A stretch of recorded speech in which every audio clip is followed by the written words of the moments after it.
What's up? This is MC. Nasa Lichess tayo ngayon at maglalaro tayo ng Rapid 10 plus 0. So 10 minutes to na walang increment. Subukan natin manalo at maging instructive yung laro. Kulay black tayo. Tignan natin kung anong opening niya. E4. Let's play C5. Sicilian defense. Knight F3. Main line. Let's play G6. Hyper accelerated dragon. D4 ang main line, no? At tinatake yun ng pawn. So, after D4, nag-D4 siya, takes lang natin, C takes D4, and then usually Knight takes D4. At dito meron tatlong options, I guess. Knight C6, Knight F6, tsaka Bishop G7. So, ang gusto ko currently ay Knight C6. Kaya lang dito meron siyang option ang tawag dito? Maroxy bind structure.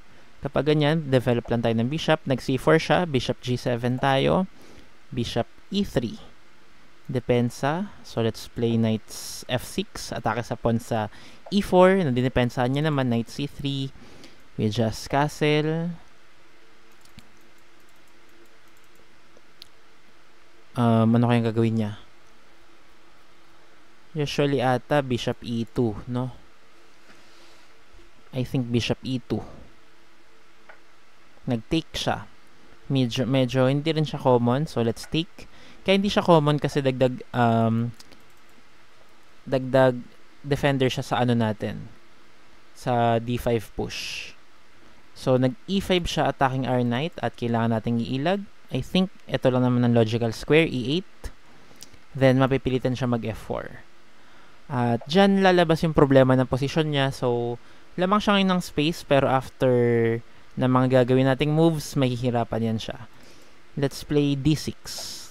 So, sa ngayon, hindi pa natin pwedeng i-take yung E5 kung turn na din natin dahil maghang yung queen natin.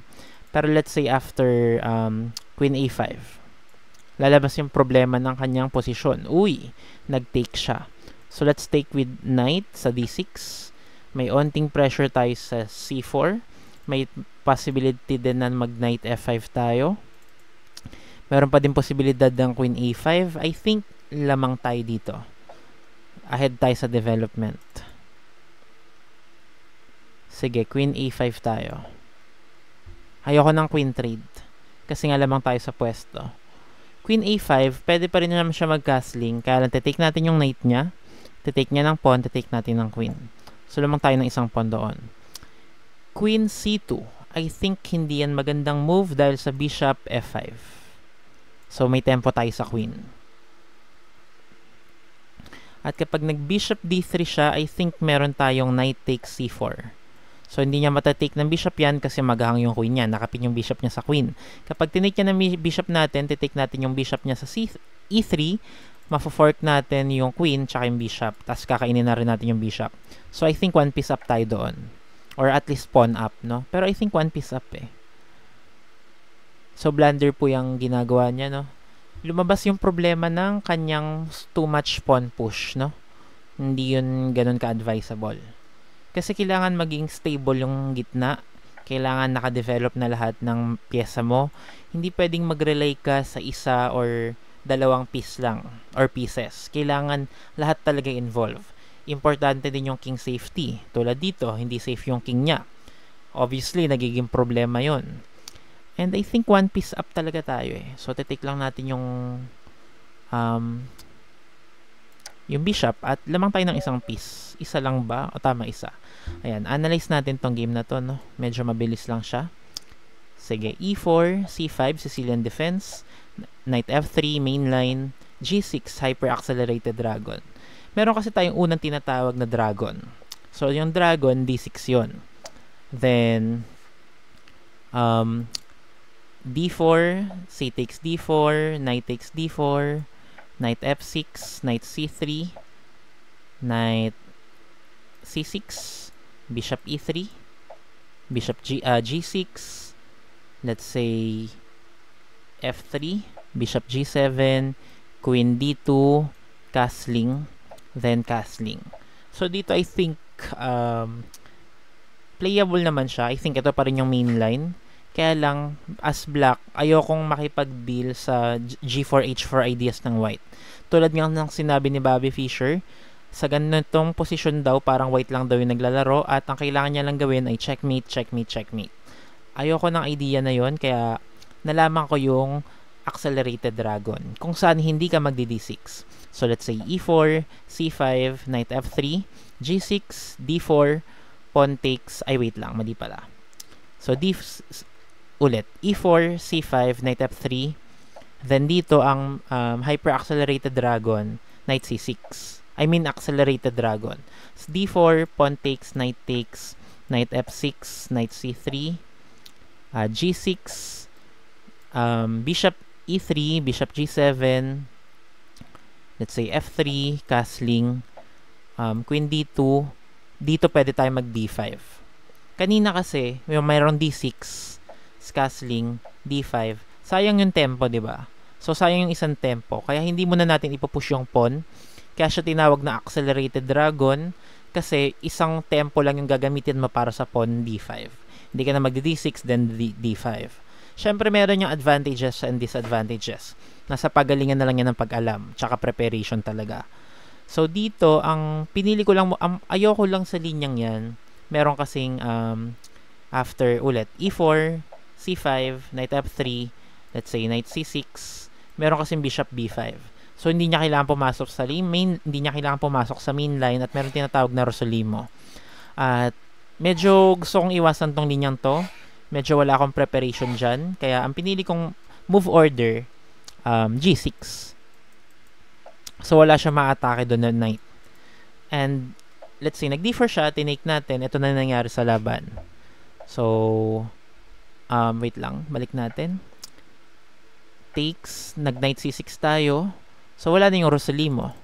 Parang, pag threat niya tayo, kakainin na lang natin yun or may iba pa tayong move. Pero, hindi niya na mapapasok sa opening na tingin kong pwede niyang gawin. Gusto ko iwasan yung ibang mga linya kasi hindi ako prepared doon.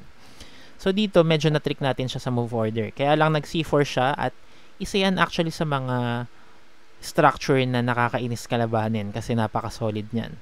Maroxy bind. So, dito nag-bishop g7 tayo, bishop e3, knight f6, knight c3, castling.